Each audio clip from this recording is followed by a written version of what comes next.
विशेष देख रहे हैं आप, साथ आपके मैं हूं अर्पिता आर्य। महाकुंभ से महा कवरेज लगातार आप देख रहे हैं और ये जन सैलाब जो है आस्था का, ये सिर्फ प्रयागराज में नहीं उमड़ा, ये अयोध्या और काशी में भी उमड़ा है। किस कदर उमड़ा, ये रिपोर्ट। संगम की धरती पर अलौकिक नजारा दिखा। सनातन के महापर्व में हर कोई श्रद्धा में सराबोर दिखा। महाकुंभ से भक्ति और आस्था का ऐसा सैलाब उठा कि काशी से लेकर अयोध्या तक श्रद्धालुओं की भारी भीड़ उमड़ पड़ी। श्रद्धा भरे नारों के जय घोष से भगवान भोले और प्रभु राम की नगरी गूंज उठी। प्रयागराज में आए हुए इन सभी श्रद्धालु जनों को मैं आज के इस पावन महास्नान पर हृदय से उनका अभिनंदन करता हूं, उन्हें बधाई देता हूं।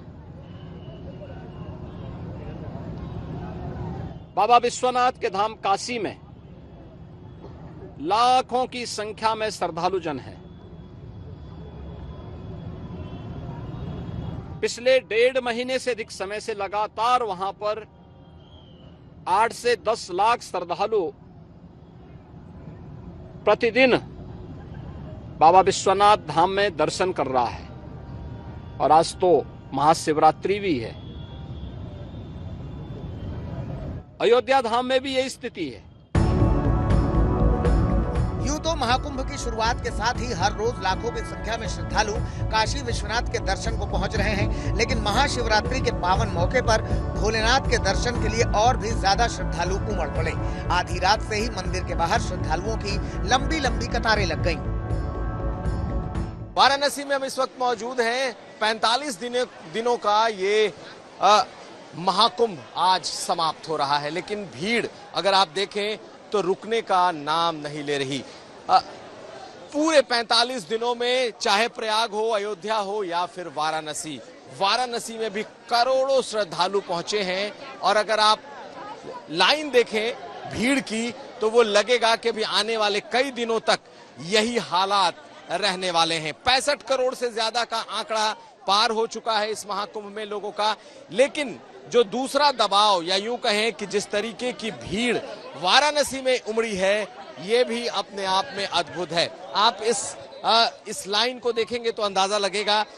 गंगा के किनारे से यानी कि दशाश्वमेध घाट से लेकर 4 नंबर गेट तक, जहां तक बाबा विश्वनाथ का मुख्य द्वार है, ज्ञानवापी का मुख्य द्वार है, वहां तक ऐसी ही लाइन है।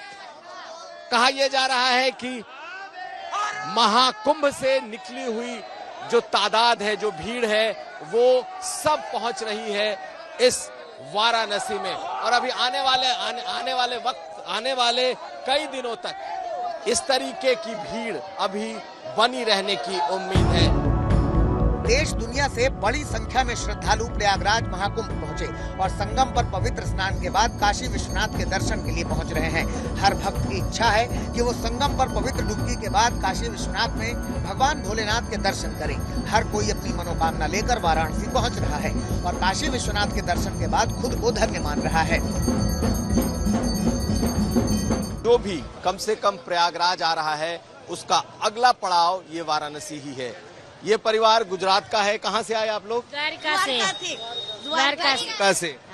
तो ये कैसी रही आप लोगों की यात्रा? कहाँ गए? यात्रा तो अच्छी रही। प्रयागराज में खूब स्नान किया, बहुत मजा आया, पर भीड़ बहुत ज्यादा है। यहाँ भी बहुत भीड़ है। ये भीड़ आई बताइए।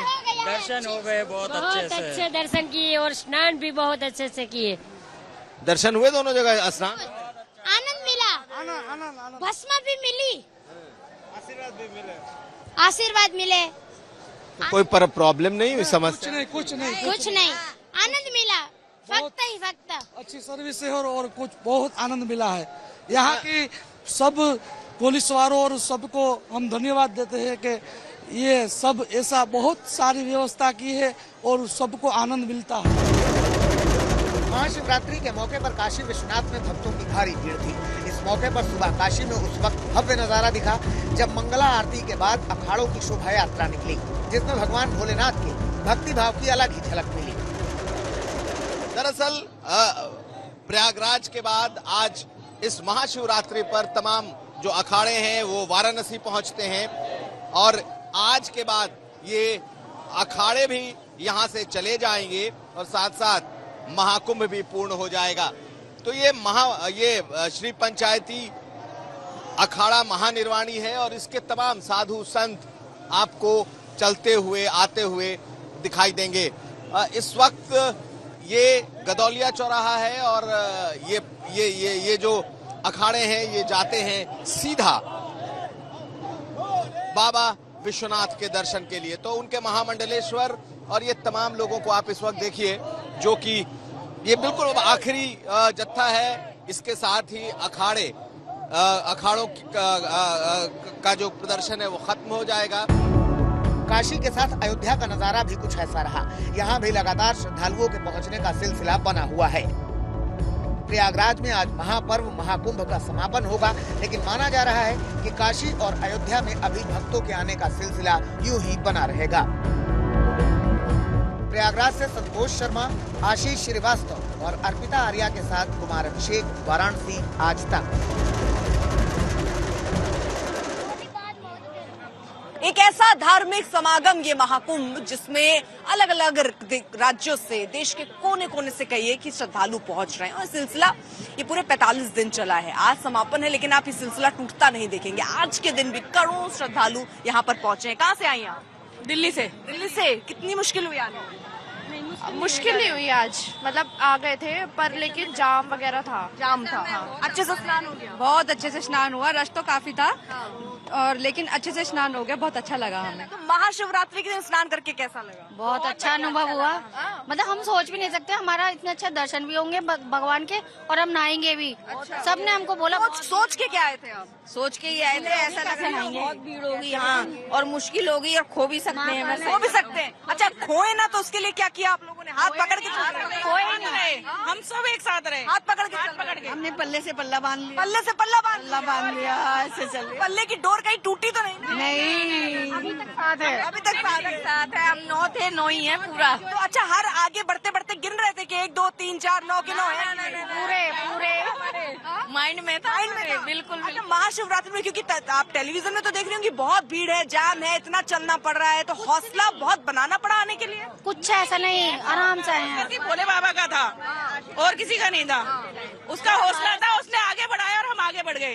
भाग्य हमारे जो आज के दिन हमने यहाँ आके स्नान किया, बहुत अच्छा लगा हमें। लेकिन कुंभ में तो जब पहले दिन से इतनी भीड़ उमड़ रही है, अब आखिरी दिन तक आपने इंतजार कैसे किया आप लोगों ने? बस हमें तो भगवान ने जब बुलाया हम आ गए। हमें तो लग रहा था शायद हम नहीं, दूसरे जन्म में हमें यही थी उम्मीद कि शायद दूसरा जन्म, लेकिन पता नहीं सडनली ऐसे प्रोग्राम हुआ और हम आ गए। भगवान मतलब बुलावा आया और आप आ गए। बस तो हर हर महादेव के नारों से ये पूरी प्रयागराज जो है वो गूंज चुका है, लेकिन सियासतदानों को इसमें भी सियासत दिखती है। कुंभ पर जितनी सियासत हुई है उसका भी कोई तोड़ नहीं। अखिलेश यादव ने कई सवाल उठाए तो योगी आदित्यनाथ ने उसका जवाब भी दिया, पलटवार भी किया। कुंभ तो अपने समापन की ओर है, लेकिन राजनीति अभी सुलग रही है।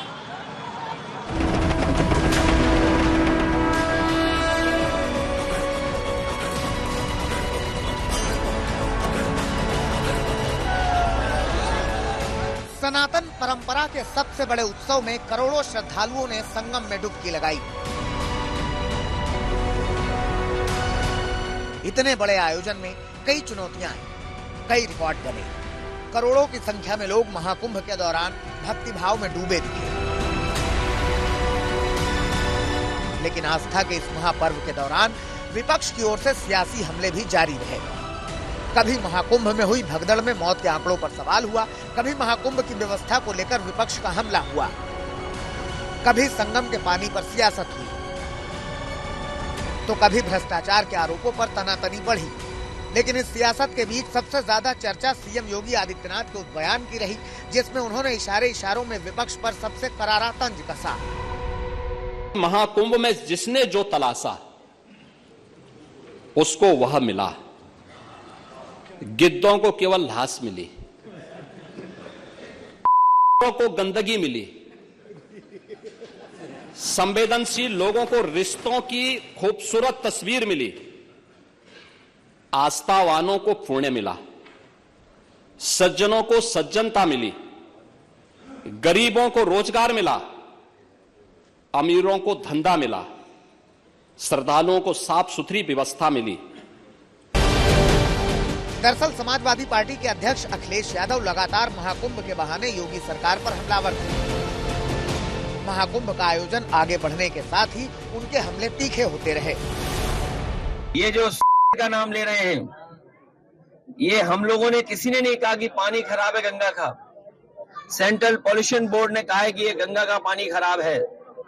गंगा का पानी नहाने लायक भी नहीं है, आचमन तो भूल जाइए। तो सोचिए सरकार किसको कह रही थी। मुझे तो लगता है ये दिल्ली और लखनऊ के झगड़े में एक दूसरे को गाली दे रहे हैं। दरअसल महाकुंभ के नाम पर जुबानी हमलों के पीछे धर्म वाली वो सियासत है, जिसमें महाकुंभ के महाआयोजन के बाद योगी आदित्यनाथ बढ़त बनाते दिख रहे हैं। ऐसे में विपक्ष के जवाबी हमले और तीखे हो रहे हैं।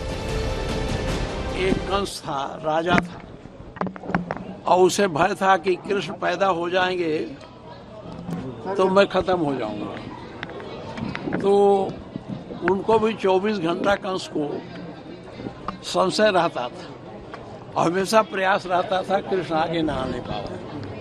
यही स्थिति यहाँ की भी है।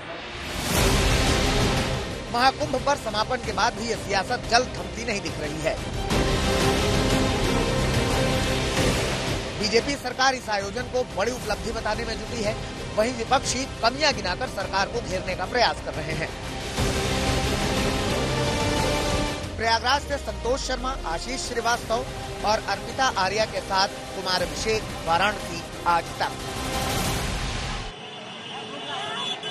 इससे पहले कि इस शो को हम खत्म करें और महाकुंभ की ये सारी तस्वीरें जो अभी तक हम आपको पहुंचा रहे थे, एक और पहलू है। आइए जरा उस पहलू को भी जल्दी से मैं चाहूंगी कि आप देख लें, क्योंकि इतना छोटा सा बच्चा आपको दिख रहा है, ये 13 दिसंबर से यहाँ पर सफाई में लगा है। इसने अपने पापा से गंदगी देखी तो बोला कि पापा इसको हम चल के मिलकर साफ करते हैं। क्या हुआ था, क्या कहा था आपके बच्चे ने? मैं आया था कुंभ से पहले, संगम नहाने आया था, तो जहाँ पे लोग संगम वीआईपी घाट पे जाते हैं नहाने, वहाँ पे इतना कूड़े कचड़े इस लड़के ने देखा, तो इसने कहा कि पापा चलो हम और आप मिलके इसको स्वच्छता अभियान चला। तब से आप दोनों मिलके साफ 13 दिसंबर से और आज लास्ट है। तब तक आप लोग करते रहे, तो आप भी सफाई कर रहे थे? हाँ, 13 दिसंबर से। तो ये छोटा सा बच्चा है, लेकिन ये आपको एक बड़ा सा संदेश दे रहा है। आसपास सफाई जरूर रखिए, क्योंकि ये सबसे जरूरी है। वक्त छोटे से ब्रेक का है, आप देखते रहिए आज तक। जैसे कि मैं सो रहा हूँ तो पिताजी को जगाना है मुझे, तो वो डायरेक्ट उठाने के बजाय, और हिंसा की परंपरा मेरे यहाँ नहीं थी सौभाग्य से, तो वो क्या करते थे कि उस कमरे में आ जाएंगे या बाहर से गुजरेंगे और चौपाई बोलेंगे, प्रात काल उठ के रघुनाथा मात पिता गुरु नावई माता। कभी कभी मैं गुस्से में उठ करके अरे पापा चरण स्पर्श किया और सो गया, मैंने कहा अब मत उठाना।